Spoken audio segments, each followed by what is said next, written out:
ये उनको भी ताज़ा ताज़ा हलवा मिले। ठंडा हलवा खाने का मजा थोड़ी होता, बासा हलवा खाओ। तो इसलिए वो दादी जी के माध्यम से ही ये कार्य शुरू हुआ। गुड। हाँ, मोस्ट स्टेबल माइंड दादी जानकी जी। ओम शांति। आज की मुरली जो दादी की विशेषता थी उसके पर ही मुरली है।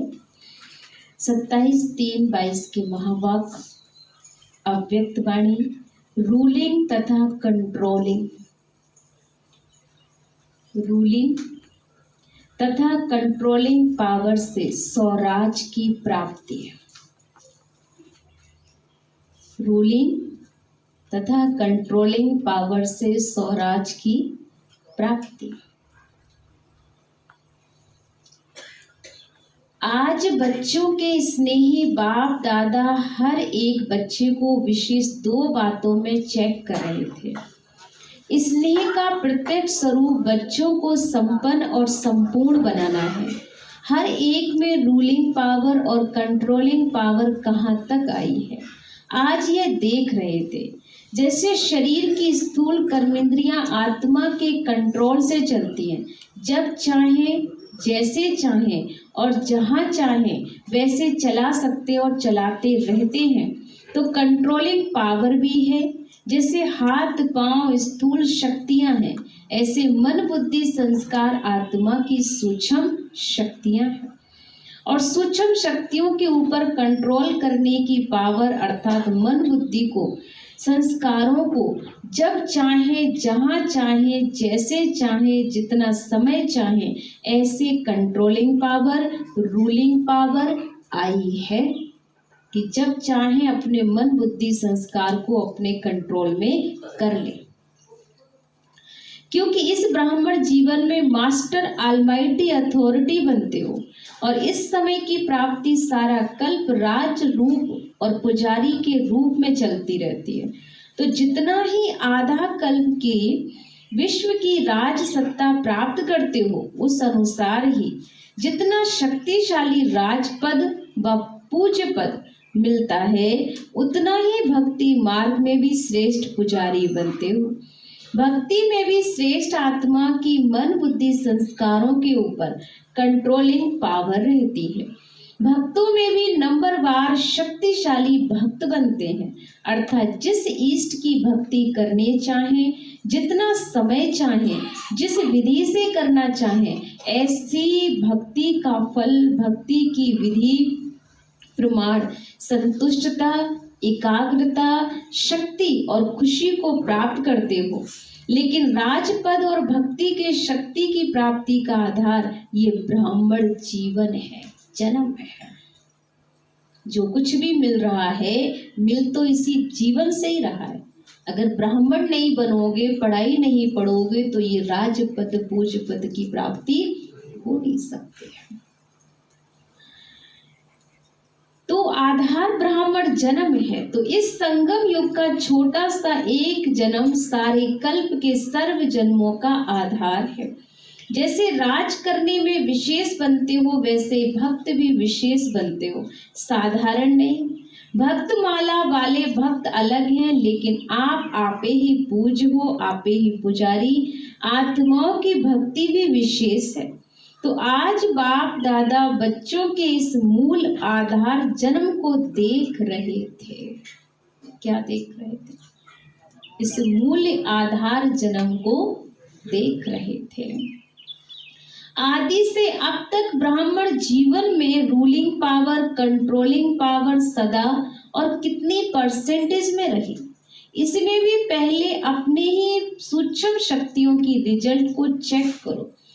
रिजल्ट में क्या दिखाई देता है? तो इन विशेष 3 शक्तियों मन बुद्धि संस्कार पर कंट्रोल हो, तो इसको ही स्वराज अधिकारी कहा जाता है। तो ये सूक्ष्म शक्तियां ही स्थूल कर्मेंद्रियों को संयम और नियम से चला सकती हैं। तो रिजल्ट क्या देखी कि जब, जहां और जैसे, इन तीनों बातों में अभी यथाशक्ति सर्वशक्ति नहीं है। कौन सी 3 बातें?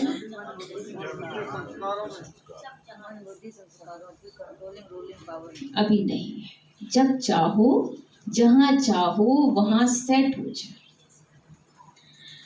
यथाशक्ति है जिसको डबल विदेशी अपनी भाषा में समथिंग अक्षर यूज करते हैं। माने कभी कभी आ जाती शक्ति, कभी नहीं आती। तो कुछ कुछ है, तो इसको ऑलमाइटी अथॉरिटी कहेंगे क्या? माइटी तो है लेकिन ऑल नहीं है। कभी पावर आ गई, कभी नहीं है। तो माइट है लेकिन कभी कभी वाली है कि आज अच्छा योग लग गया तो आज बहुत अच्छी माइट आ गई, आज बहुत अच्छा कंट्रोल रहा, कल नहीं हुआ, कल गुस्सा आ गई, कल बहुत कुछ बोल दिया।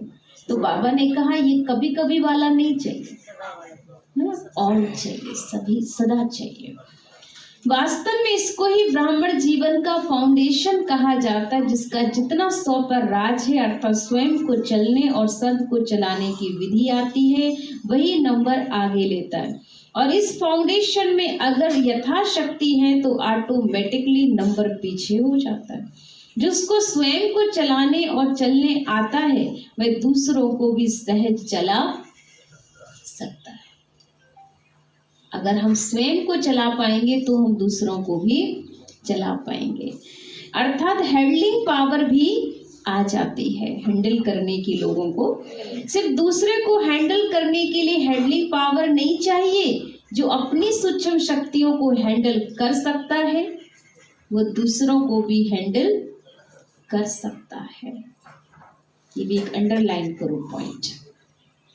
पहले स्वयं की हैंडलिंग, फिर दूसरों को हैंडल करना है। तो वह दूसरों को भी हैंडल कर सकता है, तो स्व के ऊपर कंट्रोलिंग पावर, रूलिंग पावर सर्व के लिए यथार्थ हैंडलिंग पावर बन जाती है। चाहे अज्ञानी आत्माओं को सेवा द्वारा हैंडल करो, चाहे ब्राह्मण परिवार में स्नेह संपन्न, संतुष्टता संपन्न व्यवहार करो, दोनों में सफल हो जाओगे।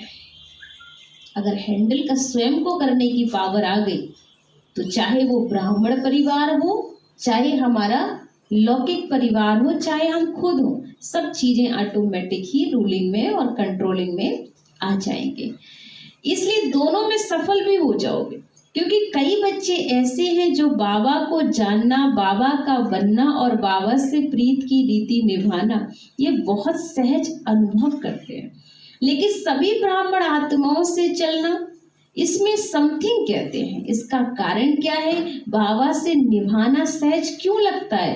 क्योंकि दिल का प्यार अटूट है, प्यार में निभाना सहज होता है। जिससे प्यार होता है ना, उसका कुछ शिक्षा का इशारा मिलना भी प्यारा लगता है। और जिससे प्यार नहीं होता वो चाहे आपके अच्छे भी कहे तो भी उसकी बात आपको अच्छी नहीं लगती है। इसलिए उसका कुछ शिक्षा का इशारा मिलना भी प्यारा नहीं लगता। सदैव दिल में अनुभव होता है कि जो कुछ कहा मेरे कल्याण के लिए कहा, क्योंकि उसके प्रति दिल की श्रेष्ठ भावना अच्छी होती।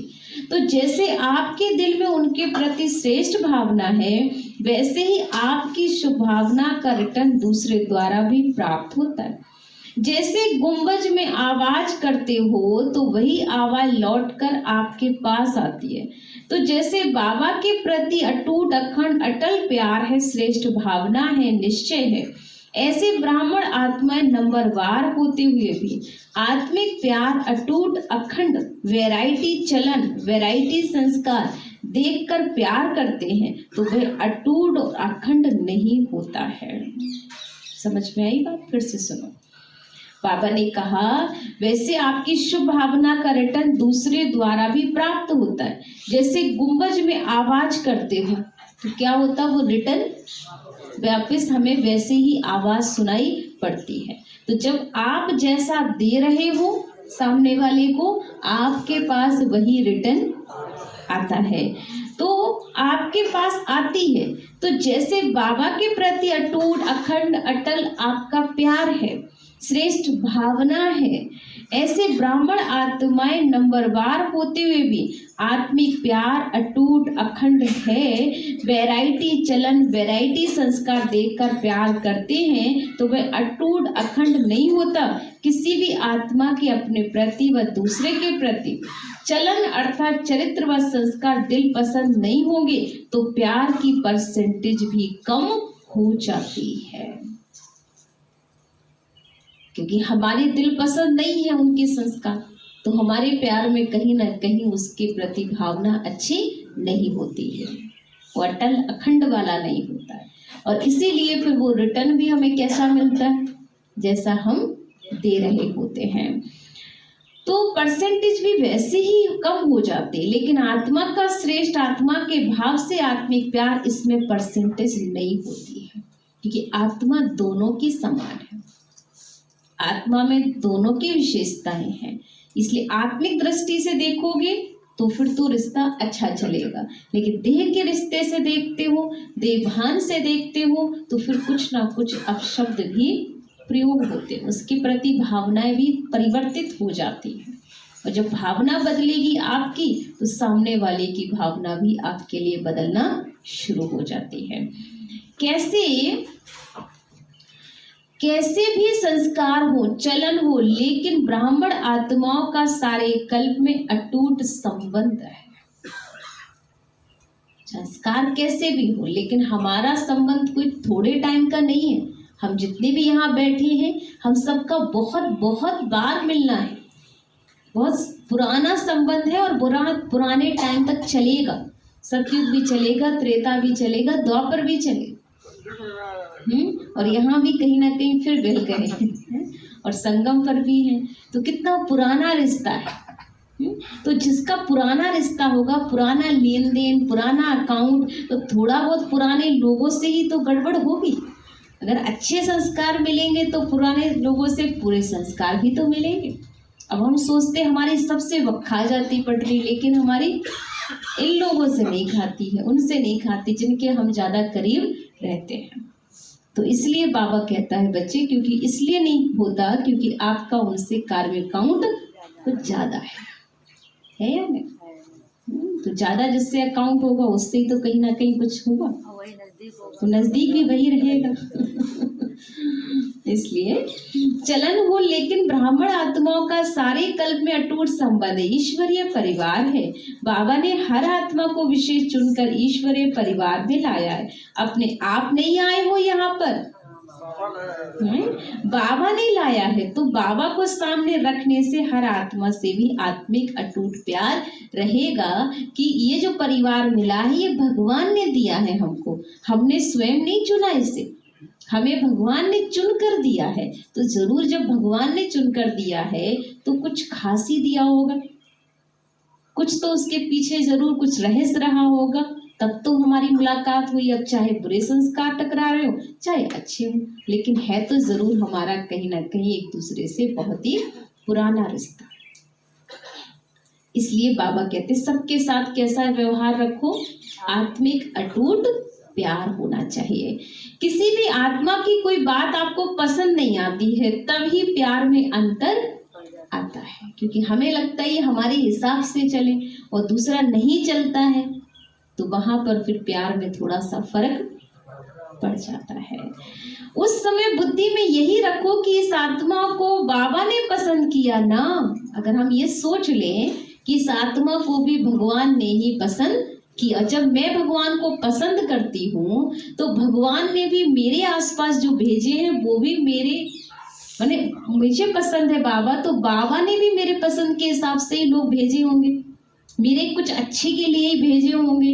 तो जब बाबा से प्यार, तो बाबा की हर दी हुई चीज से भी मुझे प्यार होना चाहिए। लेकिन कहीं ना कहीं वो संस्कार पुराने जो गड़बड़ वाले हैं ना वो आ जाते हैं, तो उस कारण से वो चीज भी हमारी कमी पड़ जाती है। इसलिए बाबा ने कहा प्यार में अंतर आता है। उस समय बुद्धि में यही रखो कि इस आत्मा को बाबा ने पसंद किया, अवश्य कोई विशेषता है तभी तो बाबा ने इसे पसंद किया, है ना। बहुत अच्छी मुरली है, बड़ा ध्यान से व्यवहारिक मुरली है बाबा की। शुरू से बाप दादा बच्चों को ये सुनाते रहते हैं, मानो 36 गुणों में किसमें 35 गुण नहीं है? 36 गुण होने चाहिए, जिसमें से उसमें तो 35 है ही नहीं, है ना? आप सोचो, भगवान ने आपको 36 गुणों में से सिर्फ एक गुण से पहचान लिया, एक गुण से अपना बना लिया आपको। वो कौन सा गुण है? बाबा को पहचान लिया तो बाबा ने आपके 35 अवगुण नहीं देखे, क्या देखा? 36 गुण देखे, मैंने एक गुण देखा। इसलिए बाबा ने देखा सबसे बड़े से बड़ा गुण व विशेषता बाबा को पहचानने की बुद्धि, बाबा के बनने की हिम्मत, बाबा से प्यार करने की विधि, जो सारे कल्प में धर्म पिताओं में भी नहीं थी, राजनेताओं में भी नहीं, धनवानों में भी नहीं, लेकिन उस आत्मा में है जिन्होंने बाप को पहचाना। तो आप कौन बच्चे बैठे हो? वो कोटों में कोई और कोई में भी कोई विरले हो जिन्होंने भगवान को पहचान लिया। बड़े बड़े संत महात्मा गुरु नहीं पहचान पाए। तो बाबा ने कहा, बाप आप सबसे पूछते हैं अब कि आप जब बाबा के पास आए तो क्या गुण संपन्न होकर आए थे? पूछो। अगर हम दूसरे में अवगुण देख रहे हैं तो बाबा कहते तुम खुद से पूछो कि जब हम भगवान के घर आए तो क्या हम में सारे गुण थे? नहीं थे ना। बाबा ने प्यार प्यार से हमको सब कुछ सिखा दिया, सिखाया या नहीं सिखाया? इसलिए बाबा कहते आप आए थे तो गुण संपन्न होकर आए थे क्या? बाबा ने आपकी कमजोरियों को देखा क्या? बड़ी दिल को छूने वाली बात है। बाबा ने जब पहचाना तब बाबा ने क्या हमारी कमी को देखा? पूरी तरह से बंदर थे और बाबा ने मंदिर के लायक बनाने बिठा दिया। तो बाबा, क्योंकि खान पीन भी वही, दुनिया वही, बातें वही, सब मायावी नगरी, सब कुछ तो वही था। बाबा ने आपकी कमजोरियों को देखा क्या? हिम्मत बढ़ाई ना कि आप ही मेरे थे, हैं और सदा बनेंगे। तो फॉलो फादर करो ना। जब बाबा ने आप में नहीं देखा तो आप कैसे बाप की रचना में देख सकते हो? है ना? बहुत अच्छी बात है। बाबा ने आपकी कमजोरियों को नहीं देखा ना तो फॉलो फादर करेंगे, करो ना। जब विशेष आत्मा समझ किसको भी देखेंगे, संबंध संपर्क में आएंगे तो बाबा को सामने रखने से आत्मा में स्वतः ही आत्मिक प्यार इमर्ज हो जाता है। आपके स्नेह से सर्व के स्नेही बन जाएंगे और आत्मिक स्नेह से सभी द्वारा सद्भावना, सहयोग की भावना स्वतः ही आपके प्रति दुआओं के रूप में प्राप्त होगी। इसको कहते हैं रूहानी यथार्थ श्रेष्ठ हैंडलिंग। माने कैसे हैंडल करना है? इस भाव से करो कि भगवान के ये पसंद किए हुए रतन है ना? भगवान ने इन्हें पसंद किया है, चाहे कोई भी हो। यहाँ पर हर एक क्लास में बैठा हुआ भगवान का पसंद किया हुआ बच्चा है, उसमें ऐसी क्वालिटी है जो उसको पसंद है, तो फिर तो सबको पसंद करने ही चाहिए। बच्चों को पसंद है तो ये है दुआएं और लेने की और शुद्ध भावना, सद्भावना, सहयोग की भावना रखने की, जिससे आपकी हैंडलिंग पावर अच्छी हो जाएगी। अच्छा, आज बाबा बहुत अच्छी एक बात और सुनाते, 3 बातों पर अटेंशन दिलाते। बाप दादा आज मुस्कुरा रहे थे। बच्चों में 3 शब्दों के कारण कंट्रोलिंग पावर, रूलिंग पावर कम हो जाती है। और वह 3 शब्द कौन से हैं? सुनाए? जिसके कारण आपकी रूलिंग और कंट्रोलिंग पावर काम नहीं कर रही है, वो 3 शब्द हैं। अगर वो ठीक कर लिए जाएं तो ये 2 शब्द आपके बहुत अच्छे लाइफ को बना देंगे। तो पहला है वाई, क्यों, वाई। हाँ, वाई क्यों, व्हाट क्या, और वांट चाहिए। 3 शब्द याद रखो। पहला क्यों, क्या, चाहिए। ठीक है ना? इसलिए वाई, व्हाट, वांट 3 पक्का करना। क्यों, क्या चाहिए? क्योंकि चाहत है तो भी कंट्रोलिंग पावर नहीं हो रही। क्यों हुआ, कैसे हुआ, तब भी गड़बड़ है। क्या, कैसे, ये सब बातें बाबा कहते ये क्वेश्चन मार्क है। तो इन शब्दों को 3 को अपनी डिक्शनरी से निकाल दो। नहीं, क्यों, क्या चाहिए, ये सब नहीं, नो। तो वाई, व्हाट, व्हाट, ये 3 शब्द खत्म कर एक शब्द बोलो। कौन सा बोलोगे? वाह। ये भी वाह शब्द है ना। तो वाई आए तो भी एक शब्द बोलो, वाह। और व्हाट आए तो भी बोलो वाह। वाह। और शब्द तो बोलना आता ही है ना सबको, वाह वाह। अरे वाह वाह वाह, वाह में, वाह ड्रामा, सिर्फ वाह वाह बोलो तो ये 3 शब्द स्वतः खत्म हो जाएंगे। हर चीज में, सब में क्या है? वाह वाह। जो कुछ भी हो रहा है सब वाह वाह है। उस दिन भी सुनाया ना कि बाप दादा ने कौन सा खेल देखा। आप लोगों का एक चित्र पहले का बनाया हुआ है जिसमें दिखाया है योगी योग लगा रहा है, बुद्धि को एकाग्रचित कर रहा है, बैलेंस रख रहा है। बैलेंस की तराजू दिखाई है, जितना बुद्धि का बैलेंस करता उतना कोई बंदर आके बैठ जाता। योगी योग लगा रहा, उसमें बीच में बंदर बार बार आ रहा। इन तीनों बातों के बंदर आ जाते तो बैलेंस क्या होगा? हलचल हो जाएगी। बैलेंस नहीं रहेगा तो ये 3 शब्द बैलेंस को समाप्त कर देंगे, बुद्धि को नचाने लगते हैं। बंदर आराम से बैठने देगा क्या? बैठ सकता है क्या बंदर? ना बंदर शांति से बैठेगा, ना किसी को बैठने देगा। तो ये क्या, क्यों, चाहिए, ये सब बंदर का काम। तो बाबा कहते ये जब तक है तब तक आपको बैठने नहीं देगा, बैलेंस में नहीं रहने दे, रूलिंग कंट्रोलिंग में नहीं रहने देगा। और कुछ नहीं हो तो पूंछ को ही हिलाता रहेगा। तो पूंछ क्या है? चाहिए चाहिए चाहिए। ये पूंछ लगी ना, मुझे पूछा नहीं, मुझे ये नहीं किया, तो ये पूछ पूछ पूछ ये भी क्या लग जाती है? हिलती रहती है। कुछ नहीं होगा तो यही पूछ लग जाएगी। व्हाट वांट नहीं, माने व्हाट और वाई नहीं है तो वांट हो जाएगा। चाहिए चाहिए, हिल रही है पूछ। तो बाबा कहते यही हिलने शुरू हो जाती है।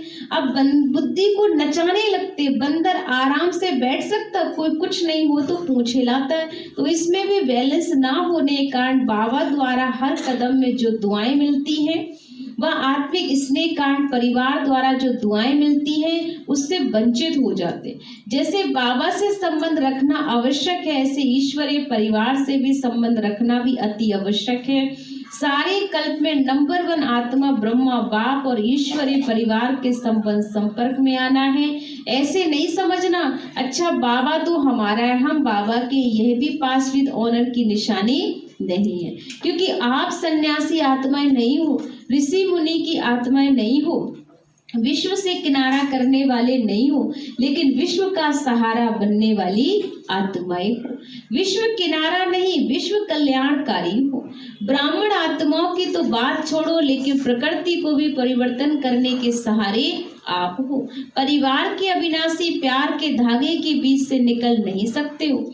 विजयी रतन प्यार के धागे के बीच से निकल नहीं सकते। इसलिए कभी भी किसी बात में, किसी स्थान में, किसी सोच से, किसी साथी से किनारा करके अपनी अवस्था को अच्छा बना के दिखाओ। ये संकल्प नहीं करना कहते हैं ना, हम इसके साथ नहीं चल सकते, उसके साथ नहीं चलेंगे, इस स्थान पर उन्नति नहीं होगी, दूसरे स्थान पर होगी, इस सेवा में विघ्न है, दूसरी सेवा में अच्छा होगा। ये सब किनारा करने की बातें हैं। अगर एक बार ये आदत अपने में डाली तो ये आदत आपको कहाँ टिकने नहीं देगी। माने अगर आपके संस्कार ठीक नहीं है तो आप जहां भी जाओगे कहीं भी जाओगे वहां टिकने नहीं देंगे। जैसे कौए ने कहा कि भाई मेरी यहाँ पर सब सुनते नहीं है मेरा गाना है, मुझे पत्थर मारते हैं, मैं अमेरिका जाऊंगा वहां गाऊंगा। अब उसकी आवाज ही जो है ऐसी है तो वो जहां जाएगा क्या करेगा, वही काव काव करेगा। कोयल जो है वो मीठी आवाज वाली, वो जहां जाएगी उसको हार पहनाया जाएगा। अब वो सोचता है कौआ कि नहीं यहाँ के लोग मुझे पसंद नहीं करते, वहां लोग पसंद करेंगे। पर बाबा कहते जहां हो जैसे हो वहीं रह के दिखाओ, वहीं पर कोयल बनो अगर बन सकते हो तो। इसलिए छोड़ने से ये भी सही कोई फायदा नहीं है, स्थान छोड़ने से कोई फायदा नहीं। इसलिए ये सब किनारा करने की बातें अगर एक बार ये आदत अपने में डाली तो ये आदत आपको कहाँ भी टिकने नहीं देगी। भागते ही रहोगे, कहोगे यहाँ ठीक नहीं अब दूसरा बदलो, दूसरा ठीक नहीं तीसरा बदलो, और जीवन भर ऐसे ही निकल जाएगा। लेकिन आप खुद ही अच्छे नहीं बने और सारी दुनिया अच्छी ढूंढने निकल पड़े हो। ठीक है ना। तो एक बार ऐसे ही ना चौराहा था, चौराहे पर एक व्यक्ति वहां से गांव का दूसरे गांव से इस गांव में आया हुआ था कि मेरे गांव वाले अच्छे नहीं हैं, तो मुझे जो है ना यहाँ पे बताइए कि यहाँ पर गांव वाले कैसे हैं। तो उसने पूछा कि आपके गांव वाले कैसे हैं, तो कहा मेरे गांव वाले बहुत बुरे हैं, बहुत क्रूर हैं, बहुत गुस्से वाले, बहुत ईर्ष्या करने वाले हैं, शांति सुकून से नहीं रहने देते। तो फिर उसने भी कहा यहाँ भी आपको ऐसे ही लोग मिलने वाले हैं आपको भी यहाँ ऐसे ही मिलेंगे। तो फिर उसने कहा कि अच्छा। तो फिर थोड़ी देर बाद वो चला गया, बोला कि यहाँ भी ऐसे ही लोग हैं। फिर वो दूसरे गांव में गए तो वहां पूछा उसने कि भाई यहाँ के लोग कैसे हैं। तो बोले आपके गांव के कैसे थे। तो बोले हमारे गांव के बहुत अच्छे लोग हैं, बहुत दयालु हैं, बहुत कृपालु हैं, बहुत प्यार करने वाले, बहुत सम्मान देने वाले। तो बोले यहाँ के लोग भी यहाँ ऐसे ही हैं यहाँ भी लोग सब प्यार करने वाले हैं, सम्मान देने वाले हैं, खुशियां बांटने वाले। तो जैसा आप लेकर जाओगे आपको हर जगह वैसे ही मिलेंगे। तो बदलाव किसका चाहिए, स्वयं का चाहिए। आप बदलिए तो आपको सब जगह जाओगे वहां अच्छे ही मिल जाएंगे, और नहीं हो तो फिर तो कहीं भी जाओगे आपको गड़बड़ ही मिलने वाले हैं। इसलिए दूसरी सेवा में अच्छा होगा ये सब किनारे करने की बातें अगर एक बार ये आदत अपने में डाली, आदत आपको कहाँ भी टिकने नहीं देगी, बुद्धि को एकाग्र रहने नहीं देगी, क्योंकि बुद्धि को बदलने की आदत पड़ गई है कि यहाँ ठीक नहीं है तो वहाँ चले जाएंगे। तो ये है बुद्धि को भटकाने की आदत। आप जहाँ हो वहीं कुछ बन के दिखाओ, तब बड़ी बात है। जैसे बाबा ने हर बच्चे में शुभ उम्मीदें रखी है ना, कैसी भी है, बाप लास्ट नंबर से भी कभी दिल शिकस्त नहीं बने, सदा ही उम्मीद रखी। तो आप भी ना अपने से न दूसरे से ना सेवा से ना उम्मीद, दिल शिकस्त नहीं बनो, दिल शाह बन जाओ बच्चे। क्या बन जाओ, अंडरलाइन करो इस पॉइंट को, दिल शाह बनो, दिल शिकस्त मत बनो कि यहाँ कुछ हो नहीं सकता। बन सकते हो, बनना चाहो तो कहीं भी बन सकते हो, नहीं बनना चाहो तो कहीं भी कुछ भी नहीं बन पाओगे। इसलिए फ्राक दिल बनो, सदा बड़ी दिल रखो, कोई भी कमजोर संस्कार नहीं धारण कर लो। माया भिन्न भिन्न रूप से कमजोर बनाने की प्रयास करती है, लेकिन आप माया के भी नॉलेजफुल होना कि अधूरी नॉलेज है, यह भी याद रखो कि माया नए नए रूप से आती है, पुराने रूप में नहीं, क्योंकि वह भी जानती है, ये पहचान लेंगे। अब माया नए रूप से आएगी क्योंकि उसे पता है कि ये मुझे पहचान लेंगे। तो भाई जिसको मालूम हो कि इस रूप से ये मुझे जानते हैं तो वो दूसरा रूप धारण करेंगे, पुराने रूप से तो नहीं आएगी। बात वही होती है, लेकिन रूप नया धारण कर लेती है, समझा। टीचर्स माया के नॉलेजफुल हो, सिर्फ नॉलेज नहीं टीचर को, लेकिन नॉलेजफुल बन जाओ। बाबा को पहचान लिया, सिर्फ ये नहीं सोचो माया को भी पहचानना है। अभी बंधन में बंध गई हो, या कठिन लगता है, मीठा बंधन लगता है या थोड़ा मुश्किल बंधन लगता है, सोचते हो यहाँ तो बहुत मरना पड़ेगा, बाबा के बन गए हैं अब फिर ये करना ही है। कई बहनों में ये संकल्प आ जाता है कोई ना कोई बात को लेकर के, हमें तो यहाँ मरना पड़ेगा, अब तो ना चाहते भी हमें सुनना पड़ेगा, इतना सहना पड़ेगा। वहाँ तो छोटा सा परिवार, यहाँ इतने बड़े परिवार की सुननी पड़ती है। इसलिए मरना पड़ेगा, बाबा के बन गया, फिर ये करना कहाँ तक करेंगे? अगर ये पता होता तो आते ही नहीं हम यहाँ। होता है, कई कहते हैं हमें पता होता तो हम ब्रह्मा कुमारी बनते ही नहीं, क्योंकि यहाँ तो बहुत सुनना पड़ता है, बहुत करने के बाद भी सुनना पड़ता है, क्योंकि इतने सारे लोग जज करने वाले बैठे हैं, पल पल पे जज करते, सब भाई बहनों को देखते ही है ना, कोई भी चीज़ देखेंगे तो कहेंगे बहन जी ये ठीक नहीं है, वो ठीक नहीं है, तो बहुत जज करने वाले मिल जाते हैं, एडवाइस देने वाले मिल जाते हैं। तो कहेंगी क्या करें, हम तो यहाँ पे पता होता तो आती ही नहीं। ऐसा सोच चलता है क्या? जहाँ प्यार होता ना वहाँ कोई मुश्किल नहीं है। पतंगा भी क्षमा पर कुर्बान हो जाता है, तो आप श्रेष्ठ आत्माएं परमात्मा प्यार के पीछे मुश्किल अनुभव कर सकती हो क्या? जब परवाना कुर्बान हो सकता है तो आप क्या नहीं कर सकते हो? जिस घड़ी मुश्किल अनुभव होता है तो जरूर प्यार की परसेंटेज में अंतर आ जाता है। इसलिए कुछ समय मुश्किल लगता है, अगर होवे ही मुश्किल तो सदा मुश्किल लगना चाहिए। कभी कभी क्यों मुश्किल लगता? परमात्मा और आपके बीच में कोई बात आ जाती है, इसलिए मुश्किल हो जाता है और परसेंटेज में फर्क पड़ जाता है। वह बीच से निकाल दो तो फिर सहज हो जाएगा, क्योंकि बातें बीच में आती हैं, उन्हें निकाल दो तो फिर सब कुछ सहज हो जाएगा।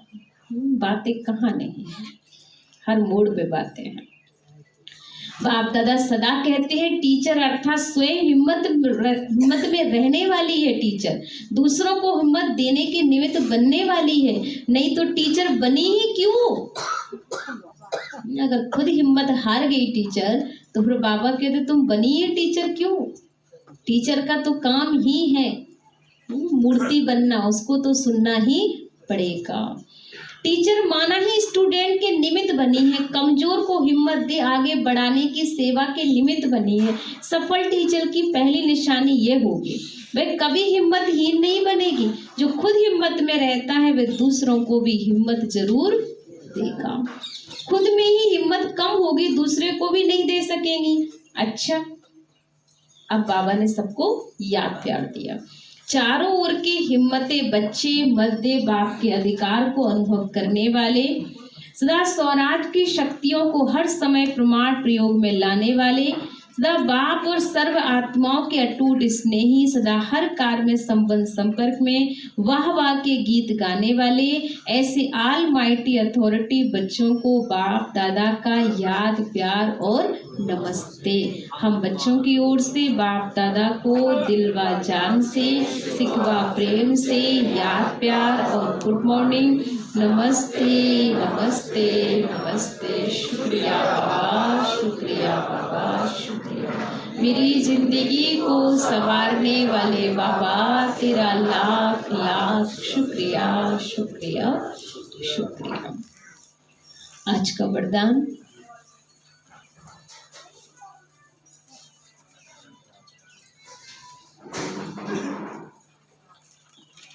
है प्लेन बुद्धि बन, प्लेन बुद्धि,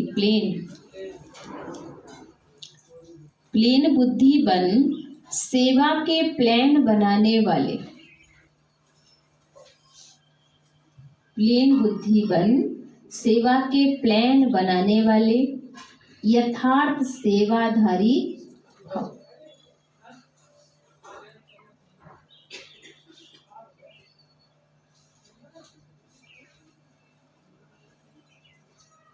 स्पष्टीकरण, यथार्थ सेवाधारी उन्हें कहा जाता है जो स्व की और सर्व की सेवा साथ साथ करते हैं।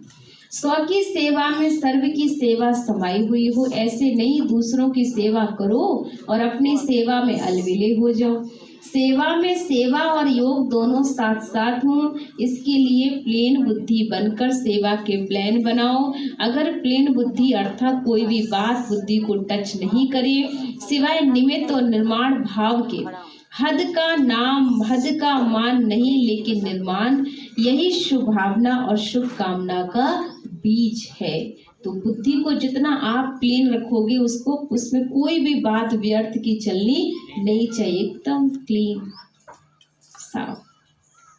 तो फिर बाबा कहते हैं उसमें जो है प्लानिंग चलेगी, नए नए विचार चिंतन आएंगे, क्या करना क्या नहीं करना, तो नई नई प्लानिंग आएगी। अगर क्लीन नहीं होगे तो प्लानिंग नहीं आएगी। पहले तो अपने आप को क्या कर लेना, प्लान कर लेना। स्लोगन है, ज्ञान दान के साथ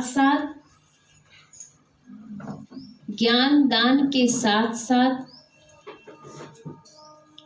गुण दान करो तो सफलता मिलती रहेगी। ज्ञान दान के साथ साथ गुण दान करो तो सफलता मिलती रहेगी।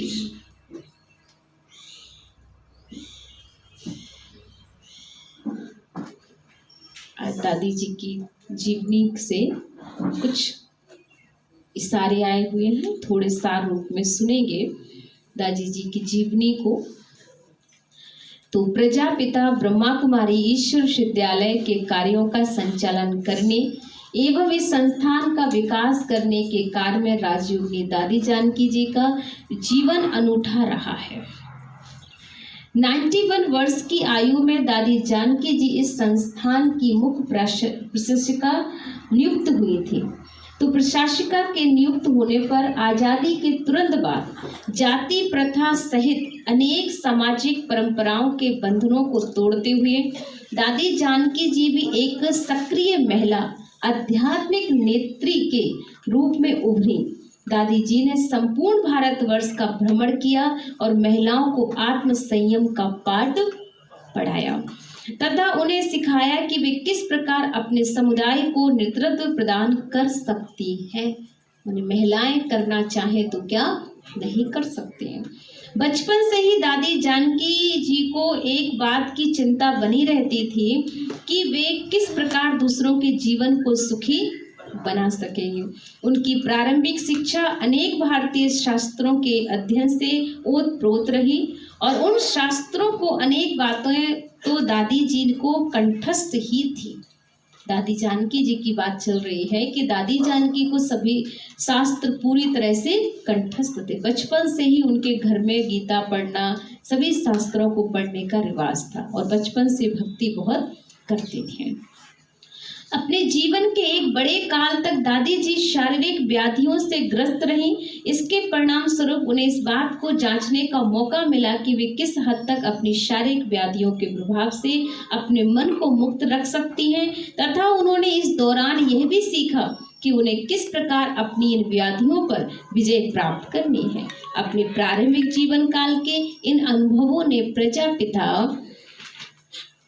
प्रजापिता ब्रह्मा कुमारी ईश्वर विद्यालय की स्थापना के कालखंड में उन्हें अपनी भूमिका के निर्माण में बहुत सहयोग दिया। आने वाले दिनों में यही संस्थान एक विश्वव्यापी शैक्षणिक संस्थान के रूप में स्थापित हुआ।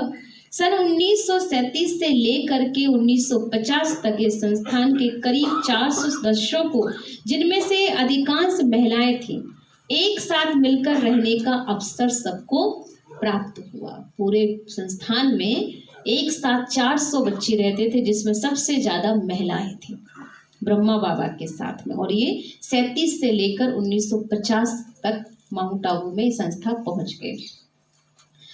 और अनेक बार ऐसे अवसर भी आए जबकि भौतिक एवं शारीरिक रूप से उनके सामने अनेक कठिनाइयां आई। दादी जानकी जी को एक नर्स के रूप में सेवा का कार्य भी दिया गया।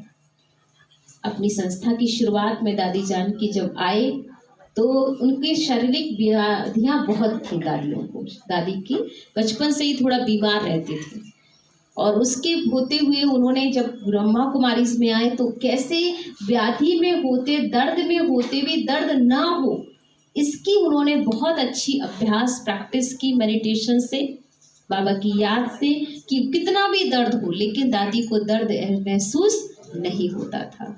तो वो व्याधि से फिर बाबा ने उनको नर्स बना दिया कि जाके बच्चे तुम्हें अब अपने पूरे विद्यालय में जो भी भाई बहन आते उनकी नर्स बनकर सेवा करनी। और दादी की ये विशेषता थी, सबको सुख देना है, कोई दुखी ना रहे, सबको सुखी बनाना है। ये सेवा में दादी जानकी बहुत आगे थे। तो दादी